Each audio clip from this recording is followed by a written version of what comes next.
नमस्कार, स्वदेश न्यूज की खास पेशकश नेपाल में मंदी की मार में आप सभी का स्वागत है। मैं हूं भागीरथ साहू। भारत का एक और पड़ोसी देश नेपाल भी श्रीलंका जैसे आर्थिक संकट के हालातों का सामना कर रहा है।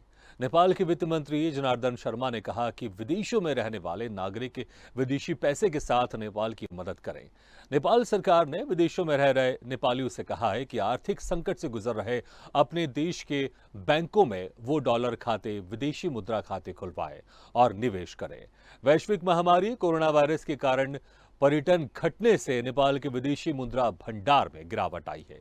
नेपाल सरकार ईंधन की खपत को कम करने के लिए इस महीने सार्वजनिक क्षेत्र के कार्यालयों में 2 दिन की छुट्टी घोषित करने पर विचार कर रही है। नेपाल विदेशी मुद्रा संकट और पेट्रोलियम उत्पादों के आसमान छूती कीमतों से जूझ रहा है।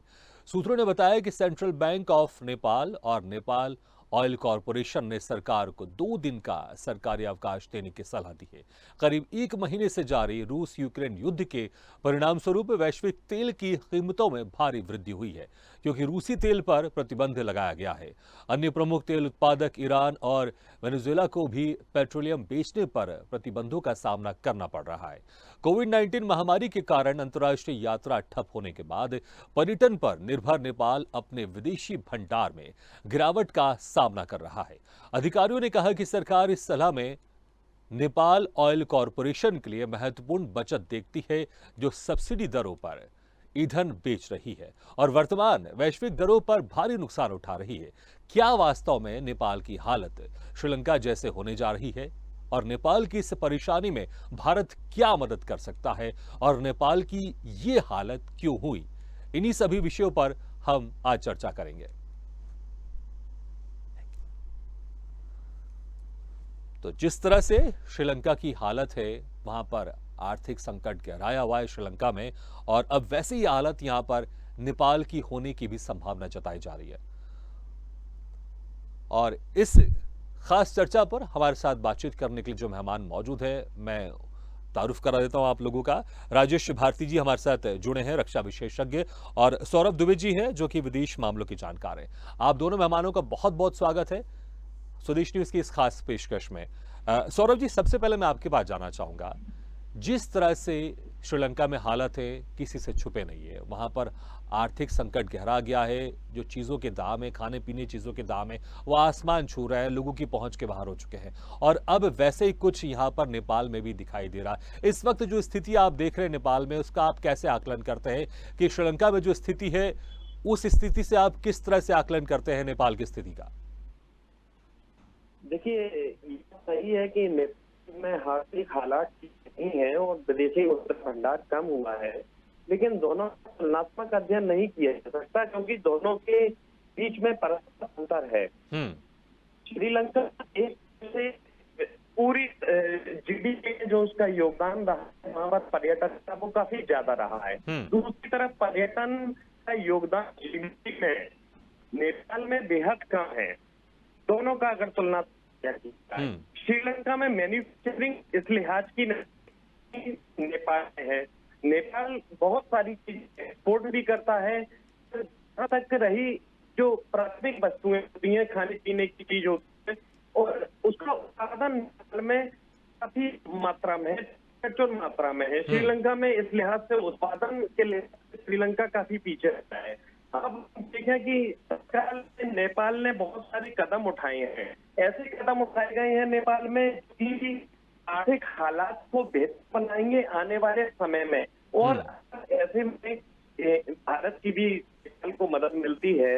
इसके अलावा हम देख सकते हैं कि एमसी समझौता की चर्चा में आया, बहुत सही बात पर नेपाल को चीन की चालबाजी से निकलने के लिए एमसीसी समझौते की, मुझे ऐसा लगता है कि अमेरिका भारतीय मदद हो, इसके जरिए नेपाल की अर्थव्यवस्था सुधरेगी। वो चालबाजी जो चीन देखता है कि आर्थिक रूप से गुलाम बनाने के लिए कर्ज दिए जाता है, तो वो उससे नेपाल बाहर निकलेगा। एक अच्छी बात नेपाल के साथ है कि नेपाल के जो कर्ज है उनमें कर्ज चुकाने की जो मियाद है, जो अपने जल्द नहीं, तो उसके लिए नेपाल के पास में भरपूर है। नेपाल रहते कर्ज चुका सकता है। श्रीलंका के साथ में ऐसा नहीं था। श्रीलंका के पास में जो टाइम लिमिट थी वो काफी कम थी। अब नेपाल के इसके अलावा दूसरी एक अहम बात है कि नेपाल के लोग बाहर जाते हैं अन्य देशों में, और एक बहुत की संख्या ऐसे लोगों की है जो नेपालियों की है कि अलग अलग देशों में जाकर पैसा कमाते हैं, उनके रोजगार हैं और वो नेपाल में भेजते हैं अपना पैसा। एक बड़ा योगदान है नेपाल की इकोनॉमी में ऐसे लोगों का जो कि कमाकर अपने देश भेजते हैं पैसा। और मुझे ऐसा लगता है कि इन सभी आर्थिक हालात के बीच में नेपाल सक्षम नहीं हुआ है। नेपाल सक्षम है ये विदेशी मुद्रा भंडार कम जरूर हुआ है, तो विदेशी मुद्रा भंडार कम होने से संभव असर पड़े तेल के दामों पर या पेट्रोल के दामों पर, लेकिन जो रोजमर्रा की चीजें होती हैं उन पर बहुत ज्यादा असर नहीं पड़ेगा। जी बिल्कुल, तो दोनों की जो स्थिति है उसको तुलना नहीं कर सकते। और जैसे कि आपने कहा कि नेपाल में बहुत सारी चीज़ें ऐसी हैं कि जो स्थिति सुधर सकती है, लेकिन देखना होगा कि वहाँ की जो सरकार है वो किस तरह से इस पर कदम उठाती है और भारत भी क्या कुछ करेगा, क्या कुछ मदद कर सकता है, उस पर मैं आऊँगा, आपसे सवाल भी करूँगा मैं। राजेश भारती जी, मैं आपसे इस लिहाज से जानना चाहूँगा कि जब कोई एक छोटा देश जो भारत का पड़ोसी देश है, अगर वो आर्थिक रूप से कमज़ोर हो रहा है और उससे लगा हुआ नेपाल है जो कि आर्थिक रूप से बहुत मजबूत है और उसका विस्तारीकरण सबको पता है, कई बार हमारे साथ बॉर्डर पे क्लैशेस भी होते हैं, चाइना हमेशा कोशिश करता है कि अपनी सीमा को और बढ़ाते जाए और नेपाल में उसने बहुत सारा इन्वेस्टमेंट पहले से ही कर रखा है। उसकी ये कोशिश रहती है कि किसी छोटे देश में अच्छा खासा इन्वेस्टमेंट करें और जब उसका कर्ज वो चुका नहीं पाए, कर्ज भी दो बहुत सारा भर भर के, और जब वो कर्ज चुका नहीं पाया तो कुछ उसके क्षेत्र को हथिया लो। तो रक्षा के लिहाज से आप किस तरह से देखते हैं, जिस तरह से अभी स्थिति नेपाल की ठीक नहीं है, उम्मीद की जा रही है कि आगे चल के उनकी स्थिति ठीक हो सकती है, लेकिन इसमें भारत की जो सुरक्षा है, जो नेपाल के साथ हमारे बहुत अच्छे टर्म है, उसमें चाइना किस तरह से घुसपैठ करके और भारत के लिए एक चैलेंज पैदा कर सकता है, किस तरह से आप देख रहे हैं? देखिए, चाइना श्रीलंका में श्रीलंका के आर्थिक और अभी श्रीलंका अमेरिका के साथ IMF से एक हार के लिए बातचीत है। चाइना उस तरह का अभी विदेश नीति तो आर्थिक नुकसान की कीमत पे दुनिया के देश में चाइना ने अपने विदेश नीति को प्राथमिकता दी है, डिप्लोमेसी को प्राथमिकता दी है, इसको आर्थिक सक्षम बनाने के रास्ते में जो बाधा है उसमें तो चाइना काम करता है। लेकिन ऐसा है कि आप जैसे यूएस को देखें तो दुनिया का आर्थिक व्यवस्था का ही राजनीतिक वर्ल्ड वो एक जो है दुनिया का सबसे वो इसलिए नहीं है कि सिर्फ आर्थिक। जी राजेश जी, थोड़ी सी आवाज़ में प्रॉब्लम आ रही है, हम कोशिश करते हैं ये जो परेशानी है आवाज़ की, आपकी आवाज़ हमारे तक साफ पहुंच सके और हम बेहतर समझ सके, और कोशिश कर रहे हैं हम ये आवाज़ ठीक हो जाए और फिर दोबारा हम आपको कनेक्ट करते हैं। जी सौरभ जी, मैं फिर से आपके पास आना चाहूँगा। सौरभ जी, जिस तरह से हम जिक्र कर रहे थे कि नेपाल में जो आर्थिक स्थिति है, भारत किस तरह से मदद कर सकता है, हालांकि इसमें कोई दो राय नहीं है, जब भी नेपाल को जरूरत पड़ी है और भारत हमेशा बड़े भाई की तरह नेपाल की मदद करता रहा है, हर बुरे समय में भारत ने नेपाल की मदद की है। लेकिन जिस तरह से अभी श्रीलंका में ने भी जो आर्थिक स्थिति खराब हुई है और भारत ने मदद की है, और यहाँ पर अब भारत किस तरह से आगे चलकर और ज्यादा मदद कर सकता है और किस तरह से उसको मदद करनी चाहिए? देखिए, सबसे पहली बात ये कि नेपाल में संकट जो इस समय मुझे ऐसा लगता है कि उत्पन्न ऑयल का होगा, पेट्रोलियम पदार्थों का होगा। भारत के पास में पेट्रोलियम पदार्थों की कोई कमी नहीं है और भारत निर्यात करने में मुझे ऐसा लगता है कि सच होगा नेपाल को मदद रोजगार के बारे में से भारत मदद करता आया है। नेपाल की नेपाली लोग भारत आते हैं, भारत में रोजगार करते हैं और वापस लौट कर भी जाते हैं। बहुत जगहों पर आपने देखा होगा, हम देखा कि बाजारों में नेपाली लोग लगे हुए हैं, काम कर रहे हैं, अलग अलग रोजगार में अग्रसर है भारत में। तो हर तरीके से ऐसा कोई क्षेत्र नहीं है मुझे भारत नेपाल की मदद नहीं करता, हर क्षेत्र में नेपाल की मदद करता है। और एक सबसे बड़ी बात ये है कि भारत ये चाहता है कि उस पड़ोसी देशों में रहे और पड़ोसी देशों की इकोनॉमी की स्थिति भी अच्छी बनी रहे। इसके पीछे बड़ा कारण है। भारत ऐसा क्यों चाहता है ये भी मैं आपको बता दूं, क्योंकि हमने देखा कि इन दिनों जब यूक्रेन में युद्ध हुआ और रूस का इन्वॉल्वमेंट हुआ, तो फिर सीरिया जैसे देशों से ये की बात भी सामने आई। भारत नहीं, तो उसके अड़ोस पड़ोस में कहीं भी अशांति, नेपाल में अशांति होगी, बांग्लादेश में अशांति होगी, पाकिस्तान में अशांति होगी। तो ऐसा नहीं है, भारत पर उस अशांति का फर्क नहीं पड़ता, भारत पर ही अशांति का फर्क पड़ेगा। अगर किसी भी देश में के पड़ोस में अशांति होती है तो उसका फर्क पड़ता है और कहीं ना कहीं देश की इकोनॉमी भी प्रभावित होती है, जनमानस भी प्रभावित होता है और जनमानस को बचाने के लिए, शांति व्यवस्था कायम करने के लिए ये जरूरी है कि अड़ोस पड़ोस का माहौल भी अच्छा बना रहे और अड़ोस पड़ोस का माहौल अच्छा भी बना रहेगा जब बेहतर इकोनॉमी होगी। क्योंकि आगे भर्ती करने की जिस तरह से सीरिया से चर्चा है, क्योंकि सीरिया में इकोनॉमिकल स्थिति ऐसी नहीं, मजबूर है अपनी जान पर लगाने के लिए तैयार। देखेंगे कि कहीं आर्थिक स्थिति अच्छी होती है, लोग संपन्न होते हैं, वर्ग होता है, वो भी अपनी जान आसानी दांव पर लगाने के लिए तैयार नहीं होता है। तो इसलिए क्योंकि वो पर्याप्त सुविधाएं भोग रहे हैं, जीवन जी रहे हैं, तो वहीं किसी देश विदेश के लोग या किसी क्षेत्र विदेश के लोग नरकीय स्थिति में जीवन यापन करते हैं, तो वो हर स्थिति में अपने आप ढालने के लिए तत्पर हो जाते हैं, अपने जान को दांव पर लगाने के लिए तैयार हो जाते हैं। इसके पीछे कोई कारण नहीं होता, कोई मानसिकता नहीं होती। हमने देखा है कई सारे मामलों में, आतंकवाद के मामलों में, कि कुछ आतंकी ऐसे भी रहे हैं जिनकी कोई मानसिकता नहीं थी, कोई साइकोलॉजी नहीं थी, कोई को लेकर या उनकी तैयार की गई थी साइकोलॉजी, रुपयों के खर्च में उन्होंने ऐसा काम किया। लालच भी कैसा, हमने देखा कि उनके घर पर के आर्थिक स्थिति, तो पाकिस्तान में ऐसे लोगों को इस्तेमाल किया जाता है।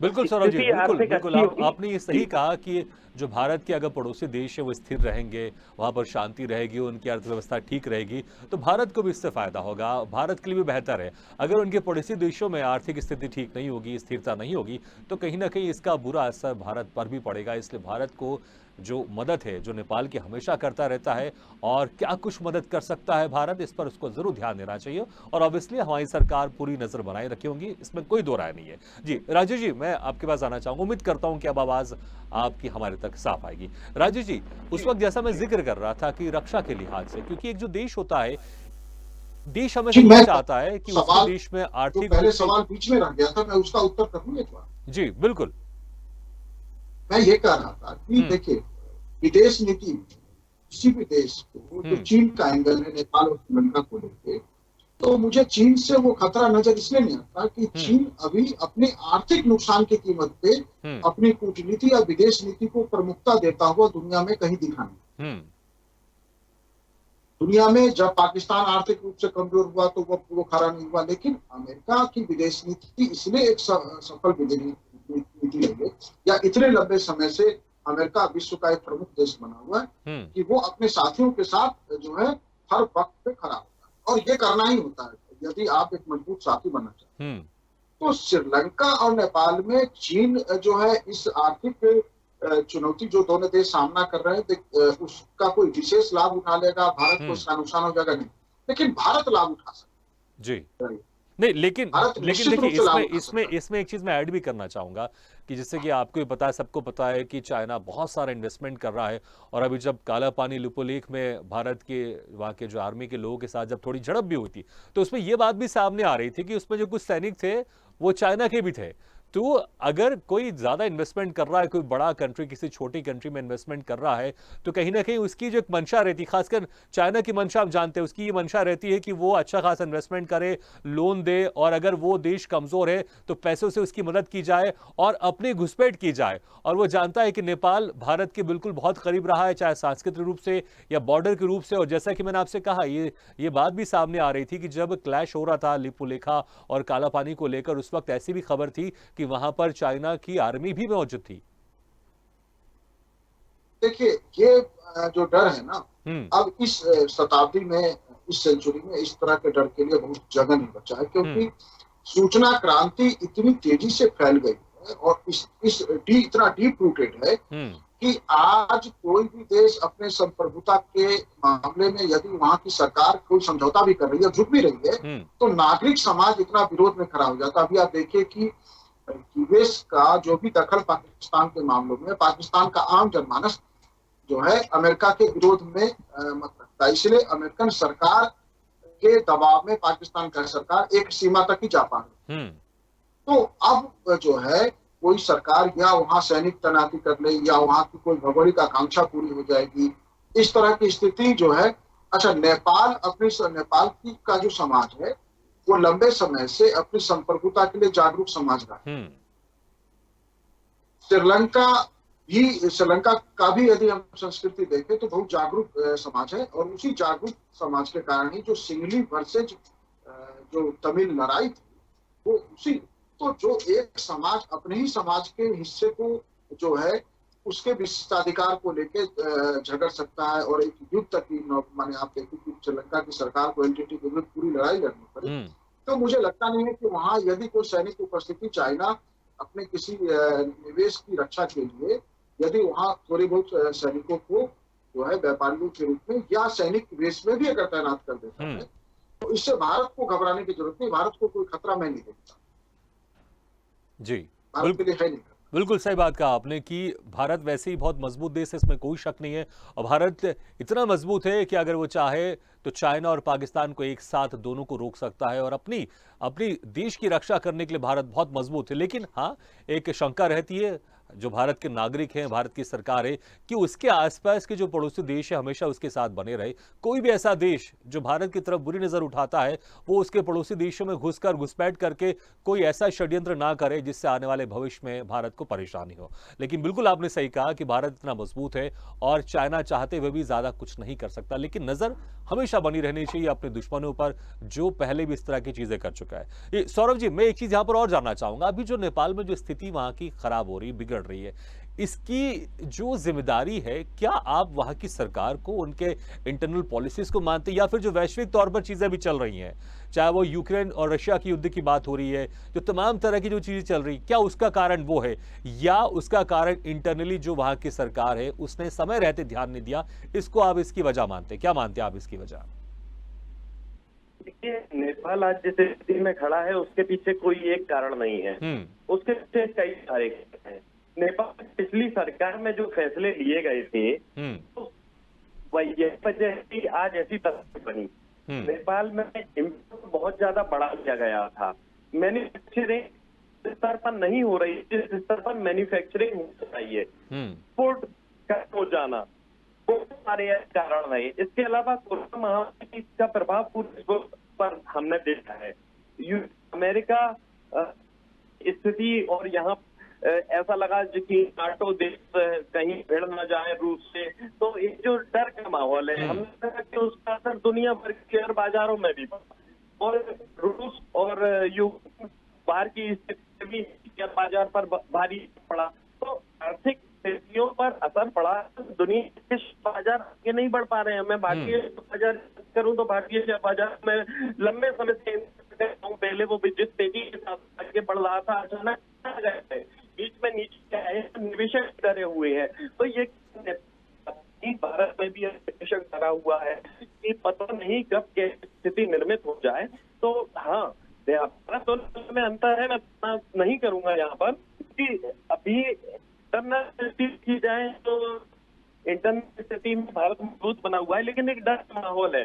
तो अगर भारत में डर का माहौल निवेशकों में, तो नेपाल सबसे कम देश, छोटा देश है और वहाँ की इकोनॉमी भी हमारी इतनी मजबूत नहीं, इतनी बड़ी इकोनॉमी नहीं, तो वहाँ स्थितियां इस तरह कोई मुझे हैरत वाली बात नहीं लगती। श्रीलंका भी नेपाल की स्थिति, और मुझे नहीं लगता श्रीलंका जैसे वहां पर बनेंगे, क्योंकि नेपाल में एक्सपोर्ट अब बढ़ाया गया है, एक्सपोर्ट बढ़ाने की कोशिश कर रही है, उन्होंने एक्सपोर्ट भी कम किया है मौजूदा सरकार ने।